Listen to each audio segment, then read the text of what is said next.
Yo, what's good, you guys? Welcome back to the CFL podcast. Nobody's in the chat right now, but this is for people who missed the live, most likely, because this isn't going to be a long video. Welcome, everybody. Come in. I pushed up the video from 9:15 because I just really wanted to talk about it. What I liked about it, what I didn't like about it, because there are a few things, but it is what it is. So we're gonna talk about it. I'm gonna tell y'all a little bit. This show ain't gonna be that long. I want y'all to tell me how y'all felt about episode 2. Call in if you got anything to talk about. But I really wasn't impressed with episode 2. Like it wasn't all that to me. It wasn't all that to me, if I'm being honest. And here's the thing, right? I love that Jackson State is doing this. I love the fact that they are getting exposure for their program and letting you behind the scenes and everything like that. But it still feels scripted. I don't like that it's scripted. Like, I need authenticity. When you let people in, when you let them into your program and how you're doing, and what really goes on behind the scenes, you're really supposed to give us the nitty gritty. Like, you're supposed to give us the real deal Holyfield. I want to see the drama. I want to see the things that you normally wouldn't see if you're just a casual fan of the team or a casual viewer of the team. They didn't show that. There's so many cuts, and I'm not gonna say it's I'm not gonna say the episode was boring, but it didn't really pick up until the ULM game. If I'm being honest, it didn't really pick up. I will say this: the beginning of the episode with the NFL scouts, that was interesting to see. Just to really see what they say and what they're looking for when they come into these colleges and they scout these kids. It was very cool to see the area scout for the Falcons, asking for Deshaun Warren. Like, hey, how's number 4 doing? Because we know he's an NFL guy. Like, we've been saying it, since he committed to Jackson State. Number 1 corner. He has the talent. We know he's going to the NFL. You just wonder where he's going to get drafted, but we know he's an NFL guy. So it was cool to see, the Falcons scout actually ask for him and say, hey, how's Nugget doing? And if a coach to be like, Nugget hasn't really been taught the position of cornerback, but Nugget is that guy. Nugget is going to be that guy. That's the NFL guy in this roster that we have. Nugget is that dude. It was cool. It's cool to see that the guys we believe on Jackson State roster that can go pro actually getting the attention from the scouts. One thing that stuck out to me amongst that whole entire scene was the fact that the scout for the Dolphins, he said, you know what? I've been scouting Jackson State for like 3 years, and this is the first time that I've really seen them with energy. Like, they look different. And I really thought that stuck out because, yes, we know these schools. One thing Coach Prime did not start was NFL scouts coming to these schools and watching the practices and scouting these players. They've been doing that, but you see the change. Like, you're hearing the change from other people's mouths that's not in the program and that's not obligated to say that. That scout from Miami is not obligated to say that, oh, this is a different team that I'm seeing. Like, the vibe is different here under Coach Prime. He's not obligated to say that. He owes nothing to Coach Prime. You feel me? That's real. That's the real deal Holyfield that you get. Joseph Bright, what he said. I disagree. I loved the episode. The scouts were the best part. I mean, and that's okay, right? Like, it's okay for you to disagree, but it felt like it was rushed. A lot of it was chopped up, it just felt like they ran through it. Like, I didn't even get to see everything with the ULM game. Like, I wanted to see more of the adversity that they faced in that game. Like, if players are, yelling at each other or frustrated on the sidelines, let me see that. Let me see that. That was a close game. You feel me? I would love to know what happened in between what we didn't see on TV, in between the commercial breaks. Let me see more of what happened at halftime. What are the players saying? Like, let me know that. Don't just control it to where we only see a little bit of it.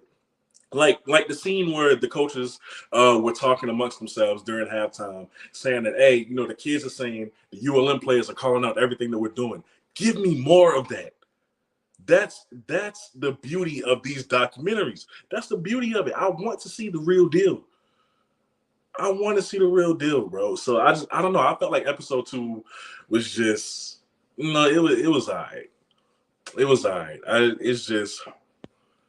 It's called Coach Prime, not Jackson State. Coach Prime is a coach at Jackson State football. So yeah, you can definitely show some of that. I don't know. I don't get what you mean by that, but okay. I love the episode. The best part was the coaches meeting after the ULM game. He went off, and that's a real as it gets. Exactly, right? More of that. I want to see more of that. Like, don't get me wrong. It's great to see the feel-good stories and the camaraderie of the team and everything like that. Now, that's always great to see. But I want more of the raw stuff. Like, you feel me? Like, I want more of that. And that's my problem with it. We didn't get to see much of it, you know? Like, everything's not going to always be perfect. And I hope that next episode, when they air that Delta State game and how that went, I hope they really get in depth because, as we remember, they almost lost that game. Now, let me get to, what was his name? Tim Robinson, the kid who got hurt in the spring. He has an amazing story, bro. He really has an amazing story. And I love that kid's tenacity. I love his resiliency. He is the new feel-good story of the team. I can't wait to see him backing pads. Even if he doesn't get playing time, right? He is the new feel-good story of the team. Last year, to me, it was Santee Marshall being a cameraman, and now he's on the team doing what he do. This year, it's undoubtedly Tim. I think he's going to be a great coach, right? If that's what he chooses to do when he leaves. The fact that he just loves helping people, everything that this man faced after that injury, like you just gotta love it. Like Coach Prime said, he didn't hold his head down, he didn't reach for a handout, nothing like that. He really just got back on his horse. He pulled himself up, and he helped the team in whichever way he could. And I am just rooting for that man from here on out, man. That is just an incredible brother, and you love to see it. So yeah, I love that part. I love the fact that they showed that. Now let me get to some of these comments. The best episode, in my opinion, way better than the first, especially the guy that got hurt. That was wholesome. That was very wholesome. And here's the thing, guys. I don't mind that you disagree with me.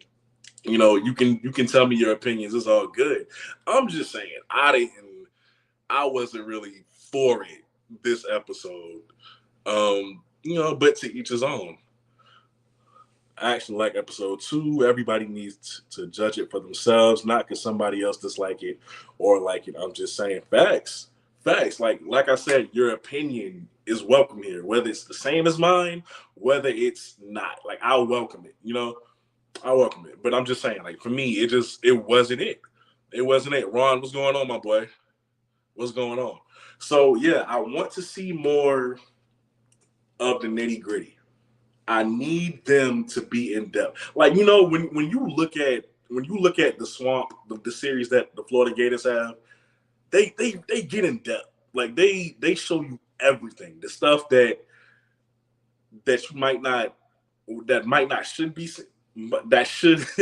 shouldn't be shown, right? They'll show it. They'll show players getting on coaches, but they'll go even further with it, right? They'll show problems that the players is facing, and they don't just rush through it. Like, they let you see it develop, like, and I don't get that from Coach Prime. And can I say this? I get it, Barstool. Y'all are endorsed by Chevy. I get it. I swear I get it. But my God, do we always have to see that truck riding? I guarantee you, just the clip of that truck riding from every single place takes up like 5 to 10 minutes of each episode when you put it all together. I am tired of it. Y'all are endorsed by Chevy. We get it. The trucks is lovely. I would love to be endorsed by y'all one day. Trust me. But my God. But I mean, if that's how you got to pay the bills, I get it. If that's how you got to pay the bills, I get it. But I'm tired. If I got to see that truck one more, they don't even switch up the color. Like, show me a red truck. Show me a green truck or something. Like, it's the same black truck every time. But you gotta pay those bills. You gotta pay those bills. I get it. Them boys, I get it. You got it. You gotta pay those bills, my guy. I don't know. I'm not really seeing it.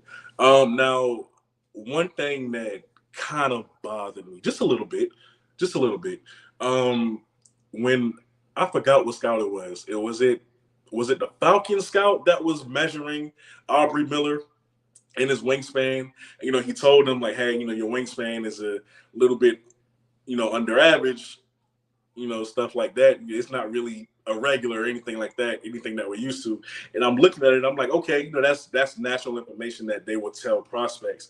But I'm looking at it and I'm hoping to myself, I hope they don't really hold that against him, because this kid is talented. You know, I hope that you would overlook that and look at the production that he brings. You know, it just means that you got to work a little bit harder, as they said.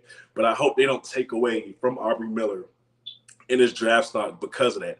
I also love the fact that, you know, the coaches was like really, they really knew the guys by name. Like the guys we know for a fact that going pro from Jackson State, oh, best believe these scouts did their research. And what that goes to show you and prove to all these kids that are on the fence about joining Jackson State, the top recruits, however, you can get noticed anywhere. Anywhere, bro. Like the Saints scout saying, hey, what about 45 Miller, transfer from Missouri, number 4 Nugget? Like, if you're that good, bro, you gonna get noticed anywhere, bro. You're gonna get noticed anywhere. So I hope like kids are able to see that clip and take from that clip that, yeah, like we can really do this thing. We can really do this thing going to Jackson State. Let me get to some of y'all comments. Falcons. Hey, it's the Falcons, right? It's the Falcons.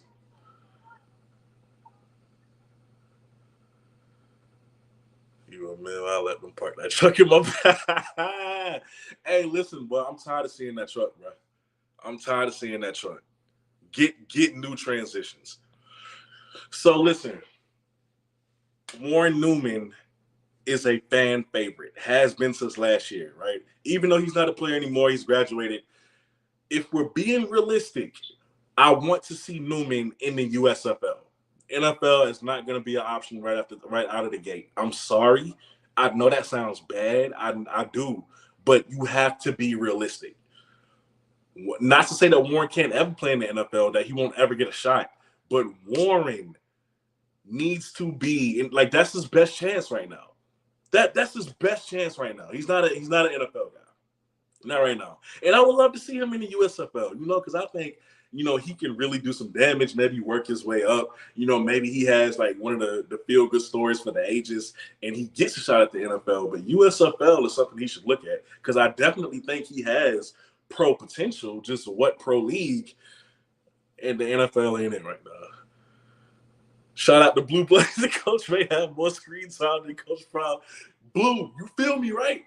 Blue, you feel what I'm saying, dog? Like, I'm so tired of seeing that truck. Oh my goodness, we 2 episodes in. I don't want to see it no more. It took up the majority of the screen time. Like, I'm done with it. I'm done with it. And I know Barstool could do better, but this particular episode, I'm not with it. I'm not with it, bro. Warren Newman would be a great return guy. That's, if we're being real, that's where he can contribute right away for a professional team. So yeah, if he can light up the USFL, maybe the NFL comes calling. They're always looking, you know, for the next return guy, right? They're always looking for a threat, and we know Warren has that. It's just him going to the NFL right away, I just don't see happening. And I hope that Coach Prime and everybody else in his corner is kind of steering him in that direction, not to take away his dream of the NFL, but I hope they're steering him in that direction to play in the USFL, because I just really do think that's where he could flourish right now. Like right now, I think that's a perfect spot for him.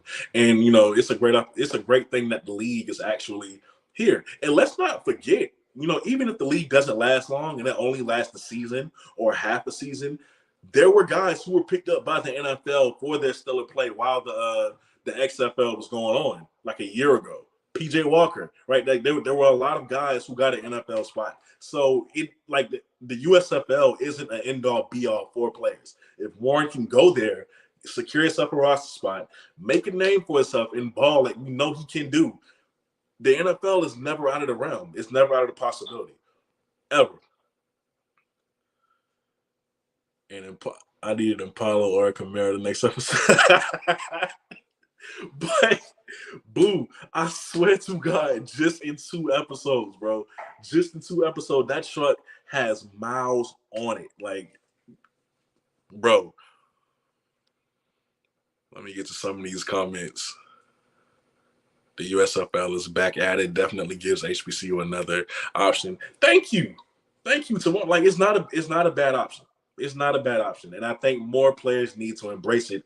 Because when I was watching Scripps live, you know, he did say something that was true. Like a lot of these guys, you know, you see them training for the NFL, and you just know like it ain't gonna happen for you, my boy.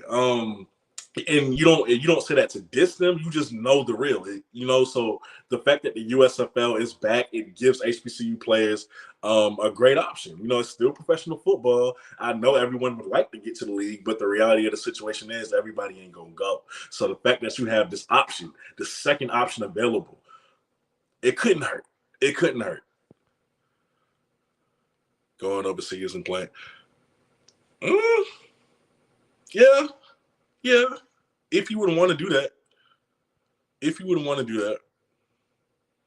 But where would you play overseas? They have football leagues overseas, if I'm not mistaken, but where?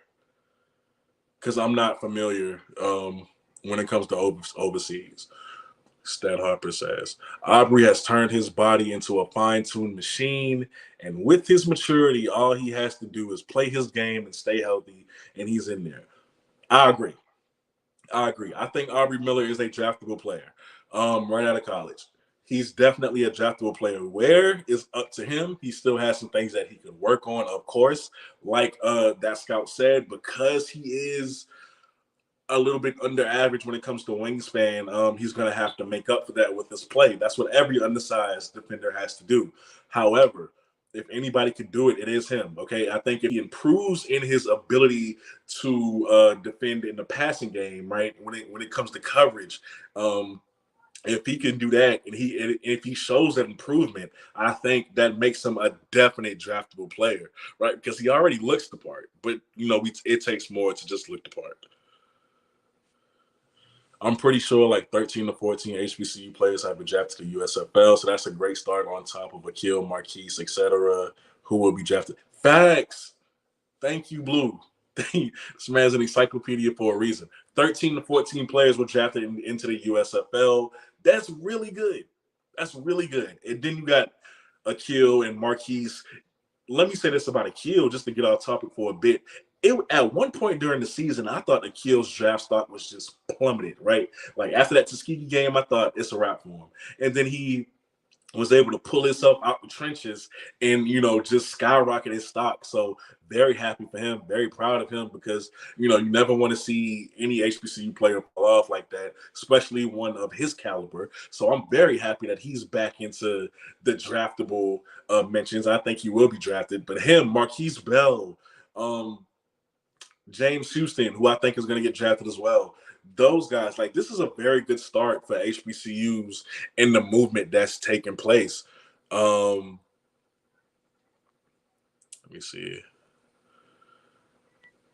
The scouts when measured Aubrey Miller and they said his reach was below average. I was sad. Yeah, see, I was upset about that too. And then he just has to play harder.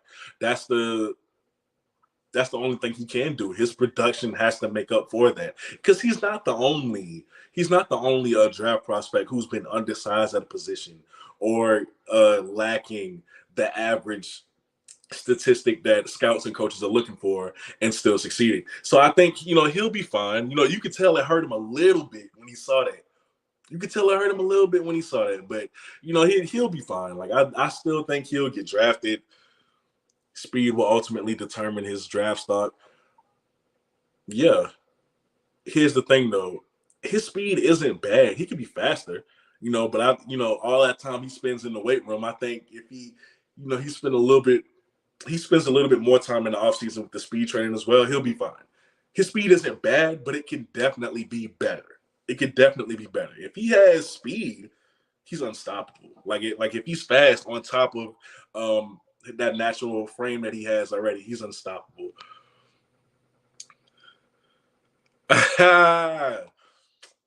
Thank you. Thank you. I'm not even gonna cap, y'all. This is my girl. Yeah, this is my girl. Babe, thank you so much for joining the live. I love you. And hey, matter of fact, text me back. Can we post to be? Text me back. Let me go this way after this.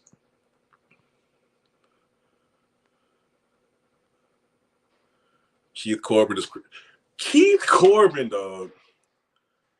Keith Corbin is going to be drafted. I don't see. Hey, Blue, don't distract me. Hey, don't distract me, y'all. That is my girl. That's my girlfriend. Yeah, I love her. So, thanks, Boo. But yeah, CFL. Y'all got my head messed up. Keith Corbin will be drafted, right? The production that he brought, the production that he had at Houston, the overall skill set, the catches that he made, right? I think all of these things are going to stick out to the NFL scouts when they watch his tape. I'm pretty sure he didn't get did he get an invite to the combine? I don't think he did. But whenever that pro day happens and Keith Corbin is wait, you just thought about y'all going somewhere. Hey, no, don't stop it. Y'all don't distract me. Stop distracting me. Nah, we supposed to go somewhere after this. I ain't never heard back from him. That's what it is. Keith has an injury. He didn't participate at the HBCU combine and opted out of the Legacy Bowl. He opted out of the Legacy Bowl. Could be because of the injury. I'm assuming it could be because of the injury. But I didn't know he opted out of the leg. My God, man. That's really a tough break for Keith because, I mean, yeah, he had great production at Houston. He had even better production at Jackson State. And, we all know how much of a safety net he was for Shador. But him missing the Legacy Bowl and getting, I'll say this, even as much progress as HBCUs have made when it comes to getting players drafted into the NFL, we do have to realize that we're still a little bit away from making it a definite thing. So him being hurt and not being able to show his skill set in front of the scouts in like real time, I'm not going to say it hurts him, but it does take his stock does take an effect to that because they still want to see still want to see you in real time. Like no matter how much tape you got, scouts are always going to want to nitpick. They're always going to want to make sure their investment or the player that they're going to take a chance on is legit, right? Like that is worth it. So the fact that he wasn't able to really showcase his skill set in the Legacy Bowl kind of hurts, but hopefully he'll be back in time. Be good enough for the pro day that's coming up, the joint pro day. Which let me know that in the comments. What is your opinion on a joint pro day? What is your opinion on it? I want to know. Is it a good thing, bad thing? Do y'all like it? Do y'all dislike it? Let me know. He was on the initial roster they gave us at the event, but he wasn't a NOLA this week. Dang, Keith.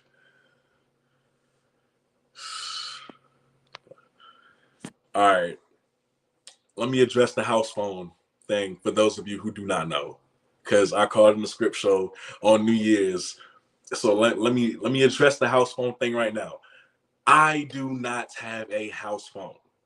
When I do lives, I do it at my sister's house. My sister has a house phone. My sister lives in the country, right? There's a bunch of trees, right? So the reception ain't that great. That's why, you'll see me looking crazy sometimes. She has a house phone. People call her phone, so that is what it is. I don't have a house phone. But let me let y'all know something. because I live down here in the country, it's a normal thing still, right? Like people still have house phones at the bottom of South Carolina. That's just what they do. It's not normal where y'all are, but it's still normal here. Stop roasting me for that.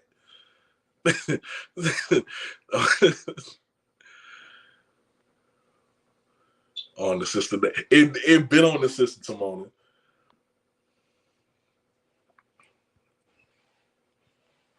But how do y'all feel about the joint combine? I mean, the joint pro day at Jackson State. I like it. I'm not opposed to it. Um, I don't know if it'll. I don't really know if it'll do much because, in my opinion, right, I think scouts are going to do their due diligence. Period. Like, no matter. I don't think Coach Prime would change that much. But I mean, I don't know. I just feel like the scouts that are going to be at that Jackson State Stadium to watch all these kids probably would have still gone to those respective schools anyway, just because, like that Miami Dalt scout said, I've been scouting Jackson State for 3 years before Coach Prime got there. So I think those scouts are still going to do it regardless. But I'm not going to hate on it. I'm not going to hate on the joint pro day. I'm not going to hate on the joint pro day. It's a good thing, like I said, because, like I said, we have a few scouts at Valley, put all the teams in the area together. Okay, I get it. No. Why do they need to play an FBS team? Why do they need to play an FBS team? Let me know. And I don't mean no disrespect by that, but I do see these comments and I get frustrated a little bit. Why? Yes. Is Jackson State a talented team? Yes. One of the most talented teams in the FCS. There is no denying that.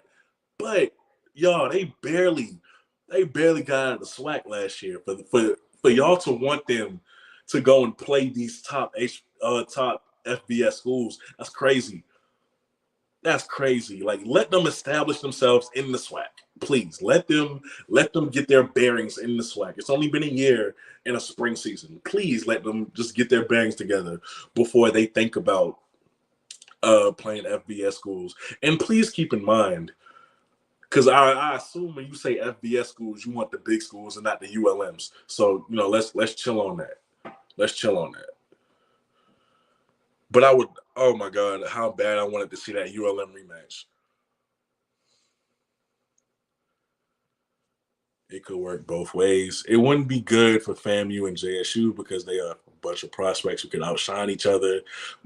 Facts, but it helps Valley and smaller schools who scouts will overlook. Blue, thank you so much for that. Thank you so much for that insight, right? Because I wasn't even thinking about FAMU. So yeah, FAMU and Jackson State having so many prospects who can outshine each other. That's honestly a factor that I didn't even think about. It hurts, yes. FAMU's gonna be there. FAMU's gonna be there. I don't think they should for that reason.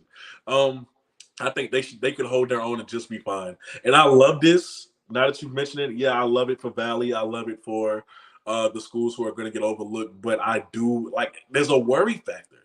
There's a worry factor for me. I don't want those kids shouldn't be able to get overlooked by another one because you got all these conglomerate of talents on one field going hard as what, trying to impress an NFL scout. I think on one side you got the competition, but on the other side, man, I don't know. I just feel like it could do a little bit of damage.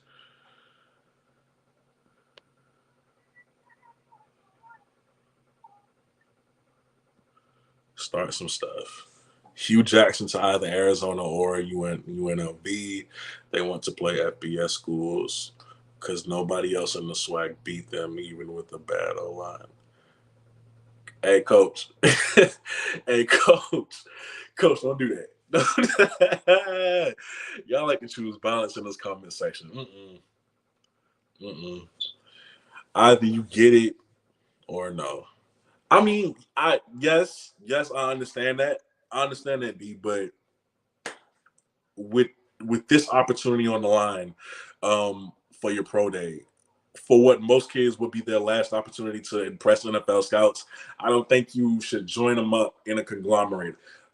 Not this time anyway. I don't like it. I don't like it for the most part.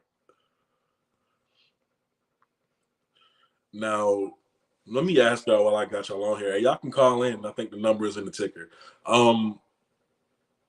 Art Browse to Grambling. How do y'all feel? A lot of people weren't really worried about Grambling. I was not one of them. I think what Grambling is building is special. And now that they've added Art Browse to the mix, I think, I don't know, they're looking a little bit good. Now, let me say this. People are going to give it to them, give them all the wins in the world in their first season. I don't think so. I think that comes in the second year. But just watching Art Browse and what he was able to do at Baylor during 2015, that era, I think that was the year he had Lachey Sheestruck at running back. Who was it? Bryce Petty at quarterback, if I'm not mistaken. That offense was explosive. It was very explosive. So just to see what he can do with Maurice Washington and the rest of those staple of backs that Grambling has, I don't know. I think it's going to be interesting. Hold on. We finally got a caller. Hey, caller, you loud? Talk to me. Hey, this is Mr. Ford. How you doing? Hey, Mr. Ford, what's going on with you? Okay, listen, if your callers got any questions for me, tell them to put it in the chat now. I'm going to go through some things here. So if they got any questions, let me know. Okay. First of all, let me give my condolences to Ken Burroughs' family. Ken Burroughs was a Hall of Famer at Texas Southern. He was also a Hall of Famer for the Houston Oilers. He passed this week. We just found out today that Lionel Lil Train James from Albany, Georgia, played with Bo Jackson at Auburn, went to the San Diego Chargers. He died today. So I want to send my condolences to both of those families. Okay, let me get over here now. You said about JSU in that second episode. One thing that second episode tells you is that game in Memphis, that's one of the biggest games in the country. Now, the other thing that I'm seeing is that even though Jackson State is a FCS school, they got the followings of them Power 5 schools. They got a following. People are watching them all over the country. Right. Okay, and I think this is phenomenal for the fact that in 2013, Dr. Vivian Fuller, she assassinated Jackson State's football program. That lady basically killed that program. And now they have basically resurrected from the dead. So listen to me now. They got a great following at Jackson State. Let me say this about Nugget. Nugget needs to mature on and off the field. He keeps cutting the fool like he was doing during the season last year. He costing himself money. Because Nugget is just like that kid you talking about, that Warren. That boy, let me say this to y'all. I know y'all don't like history and all that. Go back and look up a guy named Nolan Smith. He was called Super Nat. He played for the Kansas City Chiefs. He is not too small. If you don't remember Super Nat, do y'all remember Billy White Shoe Johnson played for the Falcons? Played for the Houston Oilers. He's the same size as Warren Newman. Right. Warren Newman can make the NFL because they're always in need of special team players. I coached with a guy who played in the NFL for 13 years. He never started, but he was a special teams ace. All right, let me go to the next one. One of the things that I saw in that University of Louisiana Monroe game, the offensive staff this week, they made no on-game adjustments during that game. I done told y'all, Jackson State's best staff is that defensive staff. They got problems on offense. And I know y'all want to keep saying that there ain't nothing wrong with that offensive line coach, but we're going to see. Okay, let me go to this here. You said that you get sick of Jackson State with that truck, that Chevrolet truck. Yeah, you don't live in Georgia. Because all we see every 20 minutes is Kirby Stewart pushing Ford F-150. That's all he's always pushing, Ford F-150. Let me say this about this Aubrey Miller. Aubrey Miller, to me, is out of position. He should be a defensive end. He's the SWAC version of James Harrison. That's what he is. You remember James Harrison, right? I do. I remember him. Yeah. That's what he is. And to me, Aubrey, he fits in with the Steelers now. He that kind of guy. Don't let nobody fool you. Hey, he is that kind of guy. I like that. Somebody said CFL asked Mr. Ford about us playing UNLV in Vegas in the near future. Now, is he talking about Jackson State?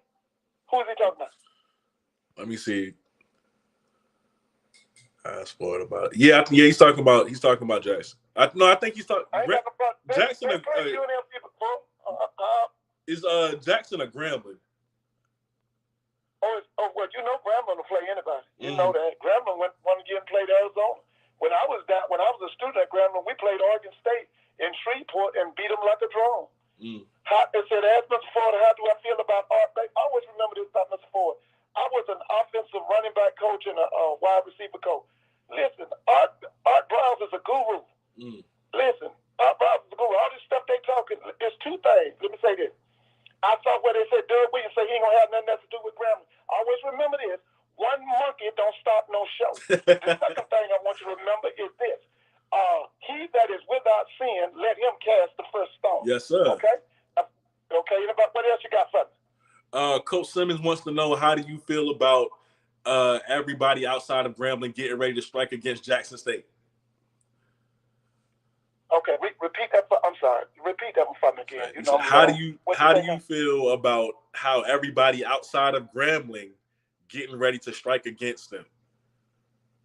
Yeah, I knew it was going on. Listen, the game that told the SWAC that they had to upgrade was when Jackson State went into Huntsville, Alabama, and beat Alabama A&M the way that they beat them. I think they scored 60 points on them. Everybody realized that they had to upgrade, and they had to leave these high school kids alone. And that's why I told you, what Vincent Dancer did down there at Mississippi Valley, that's what I've been telling them for the longest. We got to go get people from junior colleges, and we got to go get these people that these Power 5 schools kick out or use as garbage. Them the kids we need. And we can get the high school kids, but they can't be our primary focus anymore. And that's why Vincent Dance is going to win more games this year, because he's gone and gotten experienced player. The SWAC is coming up. Now, I know y'all, I listen just like everybody else. I know these folks get on here talking about the SWAC ain't doing this, the SWAC ain't playing. Listen, the SWAC is in a good space, okay? And I want to say this to the people who heard me one night. I was arguing with somebody on the thing, and my family got on me about that, because first of all, they told me, you're too old for that. And I want to apologize for that. I'm not that kind of person. I read a lot. My mother made sure that I read. I've been keeping up with black college sports for years, and that's what I'm for. If y'all want to have a question, you answer. I don't have no business on here arguing with nobody, because let me tell you something. See, when you're arguing with people, when people walk up, they don't know who the fool is, because when they hear you arguing before, they think both of you foolish. And so that's why I want to apologize to these people for the way I carried on another show, okay? And I just want to apologize for that. Okay, hold on. Let me see what I had over here. Yeah, just like I said, y'all done forgot Billy White Shoes Johnson. Warren Newman could be another Billy White Shoes Johnson. Did you have any more questions for me? You know, not a question, but I got a remark. I didn't know White Shoes was basically the same size as Warren. That's crazy. I never knew that. Yeah, he lives right here in Atlanta. I've met him several times. He works for the Falcons. I think he might be on retired now. After his career was over, the Falcons hired him. He was community outreach. He was always in the community. He was always in the community. And somebody said, how do I feel about Art Browns? Like I said, man, listen, this is big time, man. I'm going to be honest with y'all. I'm thinking right now with Art Browns and Hugh Jackson down there, I'm thinking Grambling going to get at least 6 nationally televised games. And I ain't talking about no ESPN 3. I'm talking about they're going to get ESPN 2, ESPNU. Because, baby, when you're talking about Hugh Jackson and now you got Art Browns, baby, that's big time. That's big time. Well, okay, let me see. Ask Mr. Ford, how can SWAC teams start preparing to go FBS and who will come up? See, let me tell you the key to this FBS. The key is that guy, Charles McClellan. He's got to take the SWAC FBS as a conference. Don't do that bullshit. Talking about, well, we're going to take FAMU, we're going to take Southern, we're going to take Jackson, and then we're going to take like that. They're going to destroy you like that. You go, if you're going to go FBS, you go as an entire conference. Okay? All right. Blue Blood said, how does Mr. Ford feel about A&T to the C Hey, the hell with y'all. Go on. Get on. Get on. The hell with you. The hell with you. I done said it 100 times. You left because of that Dr. Dennis Thomas. He's gone. You can come back. You'd be better off going independent than to do this mess you're doing. So listen, bye. Get on. Okay, let's see what anybody else. Let me see. Okay, you see anything else for me? CFL. So, Mr. I wanted to ask myself, here it is. What does Mr. Ford think of JSU versus Campbell? Okay, listen, I met Mike Minter. He's a good man. Mike Minter is the head football coach at he's the head football coach at Campbell. Let me tell you how I met him. He used to be on the staff at Johnson C. Smith, which is a HBCU in the CIAA. Good guy. And I think somebody already said it. He has hired Pat White either as his quarterback coach or his offensive coordinator. Now, he did a great job of recruiting. Listen, Campbell's going to come to Jackson. They're going to play. They ain't going to be Virginia Lynchburg. The people going to play now. That's going to be a good game, and I hope that it's nationally televised.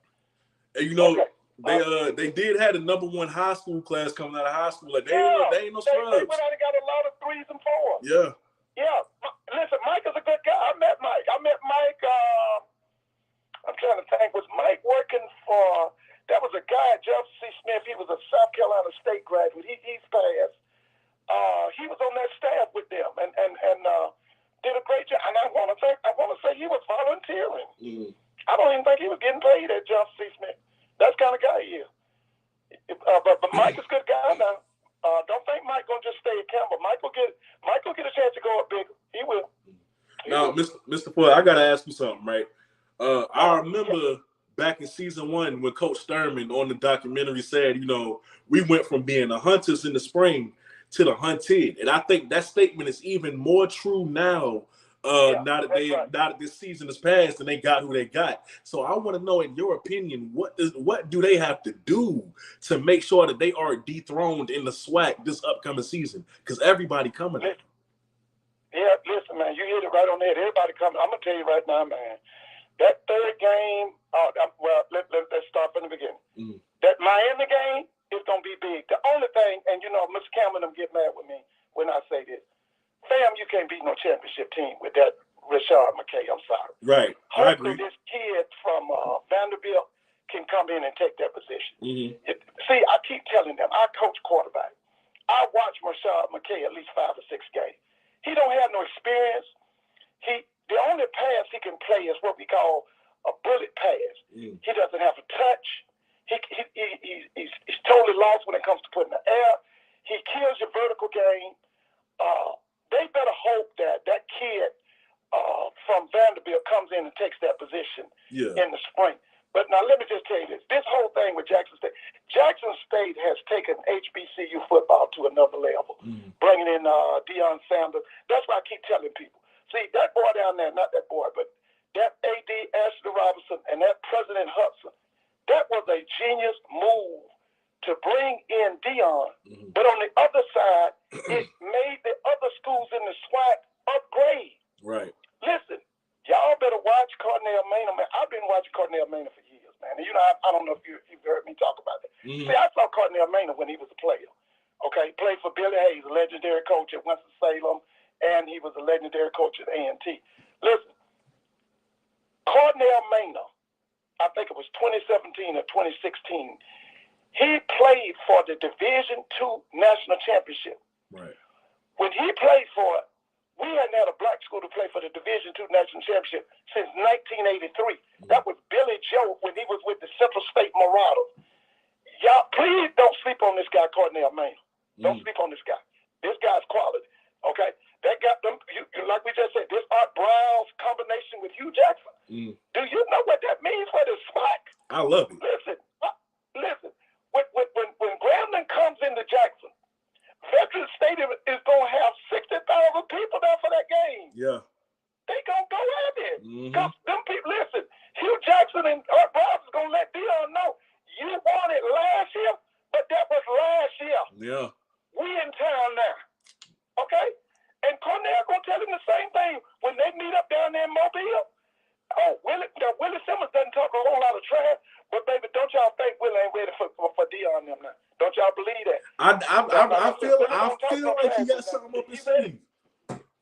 Huh? I feel like he got something up his sleeve for sure. He been mighty quiet. Oh yeah, listen, man. Ain't nothing wrong with FAMU but one position. That's the quarterback position. Exactly. You cannot win a national championship with that boy, Rashard McKay. Now let me just tell y'all this too, and I know I don't want to hog up the phone, but let me tell you this. Everybody was so excited last year when Jackson State basically brought in about 40 to 50,000 people to the Celebration Bowl when they played South Carolina State. Let me tell you this.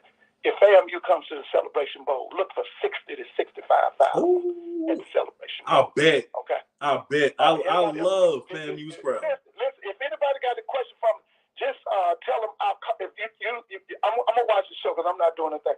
I'll call back because I don't want to hog up. Oh no, Mr. Paul, you good? Ain't nobody else really on the call line. You straight. Oh, okay. No, yeah. Just I want to transfer over to the MEAC, right? Because they don't have the buzz that the SWAC do right now. But when I was watching Jeff Lightsey's channel, shout out to Jeff Lightsey, he said something about Ray Lewis and how he could be a good fit at Morgan State. What you think on that? Yeah, I can see that. But he played all them years in Baltimore Ravens. He was in with Art Modell. Let me tell you something. Ray Lewis them came down here, and them guys he was hanging with, they killed 2 guys down here in Atlanta. Okay? That man, Art Modell, came down here and paid every major official in Atlanta, took Ray Lewis back to Baltimore, and then they won the Super Bowl the next year. He would be hell at Morgan State. That would be a great move for Morgan State to get Ray Lewis. Okay? It would be a great. Plus, that means that money from the Ravens would then help the Morgan State Bears. That'd be great. That would be. Now, let me just say this to y'all. Now, see, everybody thought, and I was guilty too. Everybody thought that the MEAC was dead. Okay. Right. And you saw what Buddy Pugh in South Carolina State did in that MEAC in that Celebration Bowl, right? You saw that, right? Yeah. So the MEAC is not dead. Now, what I would like to see, Bowie State go MEAC. I'd like to see Virginia State go MEAC. But those two right now is on the top of my mind. I'd like for Virginia State with Barlow and them. They ready. I think they could go MEAC. And I definitely want to see Bowie State go in the MEAC. We got to save the MEAC. Yeah, and everybody's so ready to abandon it. I don't want to see it go. I don't want to see the MEAC go. I would love for them to have their own Deion Sanders type coach. Not that they need it, right? But I would love to see what's happening for the SWAC happen for the MEAC as well. I really would. Well, you just said it. That would be great if Morgan State could get Ray Lewis. That's a Deion Sanders type hire. That would be great if they could get Ray Lewis over at Morgan State. Man, Ray Lewis is a brand. Everybody knows him. He's known all over the country, all over the world. How many Super Bowls did he win? Did he win 2? How many he won? I believe it was 2, right? One is last year. I think it was 2. So, that would be great for Morgan State. I hope they got that kind of sense to go in on and make that move. And the other thing I want to see is these especially the SWAC, they need to go out and get these big-time basketball coaches, because SWAC basketball to me is just terrible. Oh, I like the boys Southern. Jackson State should be bigger than what they are. Listen, I told them on somebody's show, listen, they got this boy Kevin Ollie. He ain't working on nobody's program right now. Bring him to Jackson. Them folks try to fire that boy up there at Michigan, not Chris Webb. What's that boy's name? Howard? Yeah, Juwan Howard. Juwan Howard, bring him to Jackson. We got to upgrade SWAC basketball. Right. It was a time SWAC basketball was pretty good, but the last guy that I kind of respected in SWAC basketball was that coach. He was at Texas Southern. His name was Mike Davis. He had been the coach in Indiana. Let's go get them kind of coaches. Let's go get them. And I like that hire that they made at Alabama State. The guy that played with Deion. I like him. I like him. Yeah, I like. But I want to upgrade MEAC and SWAC basketball. It's time. I'll go get us some top-notch basketball coaches that can bring players from all over the country.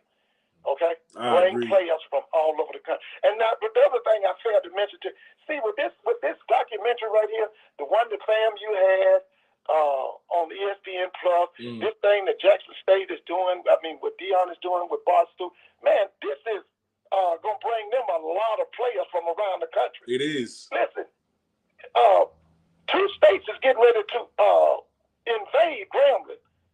One is California, and the other one is Texas. They gonna invade Grambling, Louisiana. Yeah. They fixing to get players, but it's gonna be something else, man. And I'm telling y'all, when they meet up on that 3rd week in September, Gremlin's gonna let him know you won it last year. That's last year. Right. It's a new ball game. It's a new ball game. Man, Mr. Boyd, I got somebody else on the call line, so I'm gonna let you go. All right, but call back. Okay, have a good one here. All right, you too now. Okay. All right, let me see. Hey, Carly, you live? Talk to me. Hey, how you doing, my man? What's going on with you? Pretty good, pretty good. Hey, man, I'm kind of new to the show. I've been following your podcast maybe about a month or so. But I just want to let you know, man, I love Mr. Ford, man. He needs to have his own show. Yeah. But, I want to talk about Art Grau, man. I'm down here in Texas, man. I bought his Art Grau when he was University of Houston, Stephenville, and Baylor. He's going to be a problem for JSU. I mean, his offense, every place he has been, has scored at least 40-something for us a game, okay? And so I hope Deion got something for him with the new offensive coordinator and everything. And so I'm hoping that JSU can go back to go back to the Celebration Bowl and actually win it. Deion is magnificent what he's doing at JSU. I mean, what he's doing for all the HBCU programs, it makes me happy, man. I wish a lot of these more 5 stars and 4 stars would go to JSU, and with that, I'm sure they're on their way. They're coming.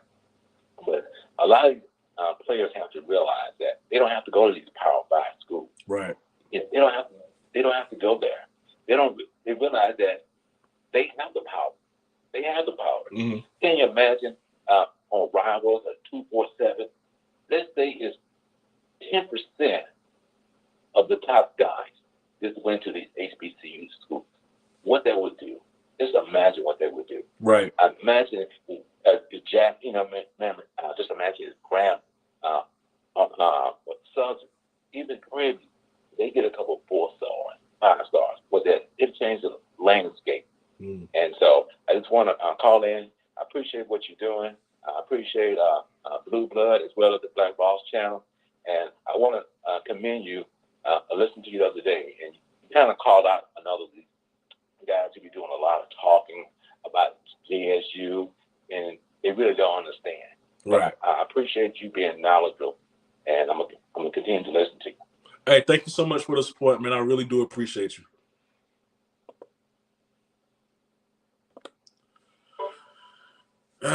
Now, first of all, let me say this. Mr. Ford definitely needs his own show. Mr. Ford, if you're still on here, man, you got to get your own show because we all enjoy everything from the history lessons, everything you say. You always provide such great insight. And yeah, man, Mr. Ford, I need you to get your own show. Otherwise, I'm gonna have you on. We gonna talk about some stuff. I'm gonna have you on the show officially. We're gonna have to talk about some stuff when news appears. So either way, you gonna get on here. You gonna get on the internet more and display your knowledge, right? A lot more than what you do. So, any other questions that y'all have for me? If you would like to call in, I suggest you do it right now. Because for those of you who ain't got in here, my girl commented earlier, she trying to go get some seafood tonight. So, I ain't trying to keep her waiting. Round table, Mr. hey, listen, we can really get that round table with Mr. Ford. Call up script, man. Call up script. Let's get that round table going, Mr. Ford. Let's do it. Mr. Ford say he too old for it. Oh man. Hey, listen. Again, if y'all got any more questions, let me know now. If y'all want to call in, do it right now. Otherwise, I'm gonna end the stream. All right, this wasn't even supposed to be that long. I just want to talk about how much I didn't really like this episode 2 of Coach Prime that aired yesterday. I didn't really like it that much. You know, I want more nitty gritty. Like, hold on, we got a caller. Caller, you live? Talk to me. Hey, what's up, Kobe? What's going on? Not much, man. Hey, listen, I'm enjoying the show, man. Thanks for all you're doing, man, for HBCUs, man. I just want to call and say I appreciate you, man, and your coverage of all schools, SWAC and me. We are watching you here in the DMV, my guy. We appreciate your professionalism and your knowledge of the game. Keep it up. Hey, sir, thank you so much. I really do appreciate it. Every time y'all call in and y'all tell me this, much appreciated. I never even expected this channel to get as big as it got, a year ago. So thank you so much, man. I really do appreciate you. All right, keep it up, man. All right, thank you. All right. Oh, shit. All right. Yeah. I'm going to let y'all go because I got to get ready before I get in trouble with my girl messing with y'all. But, hey, thank y'all so much for tuning in. This is the installment of Friday Night Live, okay? This is the installment. Fridays, I can't promise you every Friday, but Fridays we're going to be going live, talk about some stuff. Hold on, we got another caller. What's going on, caller? What's your name? Talk to me. Hey, Kobe, this is Carl, man. I got a quick question for you. Yes, sir. And I'll take your answer offline. Listen, I want your opinion. Who's most important, the OC or the head coach when calling plays? I would say the OC. I would like to think it's the OC. You hire OC, you should have some faith in him that he knows what he's doing. Especially if that OC is a proven guy. I would like to think the OC does. Okay. So my next question is, who's responsible for developing the offensive scheme? The offensive what? The offensive schemes. Oh, the OC. Okay. So are you familiar with Phil Montgomery? I am not. Okay, Phil Montgomery was at Baylor from 2008 to 2011. He was Brow's offensive coordinator. Mm-hmm. He was the one who was responsible for the air raid system that everybody is ranting and raving about. Wait, whoa. So back when he was at Baylor. Yes. And he had that dynamic offense with Lachey Shestrunk and Bryce Petty and those guys. That's absolutely. He was there, like I said, he was there from 2008 to 2011. And he left in 2015 and he went over to Tulsa over at the Golden Hurricanes over there. Now, my point is this. If the offensive coordinator is responsible for the offensive scheme, Grammarly should have hired Phil Montgomery. I mean, just help me with that. Just talk about that. I'm going to get off the line and just talk about it, okay? All right. Thank you so much, bro. Hey, no problem, man. All right. So I get what you're saying, right? And before I could really get on that, I would have loved to know how much control that Art Browse had over that offense. Blue, if you know, because if you're still on, Blue, if you know, maybe you can answer this better. But I don't know how much control that Art Browse had over that offense during his time at Baylor. I don't know. Oh, we got another caller. Hey, Timon, talk to me. Hey, I just wanted to talk a little bit about Art Browse and the backlash for the hire. Mm-hmm. Well, why haven't any of the other white colleges hired him? Well, the investigation just ended in 2021. The NCAA finally cleared him. So that's probably why nobody wanted to touch him, because, of course, they wanted it to end. So I think it came to a close in August, maybe, that he was cleared of any wrongdoing. And then he's been coaching at the high school level, and he hasn't had any issues at the high school level. So I don't understand, and I'm a Jackson State fan. I think it's a great move on behalf of Hugh. He's only going to be there for maybe 1 or 2 years. The first call that he gets to SBS, he's leaving. And he's you know what? Hired at a discount. Yeah, I honestly agree with you on that. You know, the same way we talk about Coach Prime leaving with the first opportunity he gets. Why Hugh Jackson ain't no different?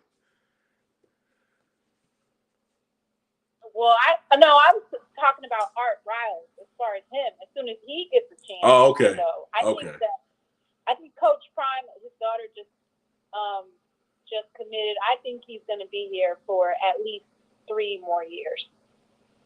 I think, just based off the fact that he's bringing his youngest daughter. But I was talking about Riles as far as giving him an opportunity, and then let's be honest, where are you going to get a offensive coordinator with that depth for a price tag that you can afford? Right. So I think it's a win-win situation for Grambling, and it'll be interesting to see how they develop their players. That's a good point, Timona. That's all I had to speak on was the Briles situation. That's a really good point, honestly. Thank you so much for calling in. Mm-hmm. Now, y'all, before I get out of here,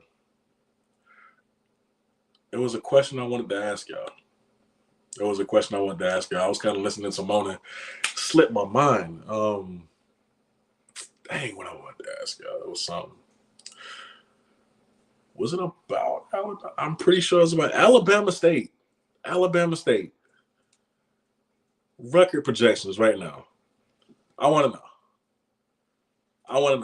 And the reason why I'm bringing up Alabama State, and as much as we make fun of their head coach, is he's really not doing that bad of a job right now. He's really not doing that bad of a job, if I'm being completely honest with you. And I, because as much as I love to laugh at the Rocket Mortgage Hornets things that's with that script did and all the jokes that y'all be putting in the comment section, I have to give him credit. He's really doing a decent job so far, and we'll have to see what he does in the fall. But I want to know y'all record projections. I really do. Calling y'all, let's make them late. Yo, what's wrong with you? What's wrong with you? Y'all not about to get me in trouble, bro. Y'all not about to get me in trouble. 4-win season. Jordan, you be hard on these teams, bro. I can't. Hey, Jordan, you better be at the Orange Blossom Classic. I'm gonna be out there. I want to see you because me and you, we've been talking about family for a little while. I want to see you out there, Jordan. Until they get a QB, they won't compete at the highest level. Damn. Sad to say, you're right. Gonna lose to Howard. I'm calling it now. Hey, y'all better watch out for Howard. I know South Carolina State is the top dog in the MEAC. Y'all ain't listened to me before, but I hope y'all listening now. South Carolina State is the top dog in the MEAC. That ain't changing. But 2 teams that are on their tail is Howard and Delaware State. Delaware State is a little bit more closer, or a lot more closer than Howard. Howard, in my opinion, is still a couple of years out. When they develop this class, this special class that they have, guys, I think they'll be in the thick of things. But Delaware State, they're on South Carolina State's tail. So it ain't a lock for South Carolina State in the MEAC either. That's a nice big. What's the word I'm looking for? That's a gauntlet in the MEAC. They eat each other alive. But let me get up out of here because I'm way over. Hey, thank y'all so much for watching the CFL. Matter of fact, I'm gonna close the call lines because y'all like to be petty. All right. Real estate agent of the year is a lot. Shut up, bro. I'm gonna close these call lines right now, dog, because I don't. Y'all probably done got me in trouble already. Hey, thank y'all so much for watching the CFL podcast, man. I love y'all. I appreciate y'all. I'm enjoying going live. I never used to enjoy it, but I really am enjoying going live. So I'm going to do it more often. Like I said, this is the first installment of Friday Night Lives. Give all credit to Timona for that name. I wish I could take credit for it. I did not. I didn't make it up. So, matter of fact, she came up with quite a few names that literally y'all know. But hey, I love y'all. Thank y'all so much. I'm out. Peace.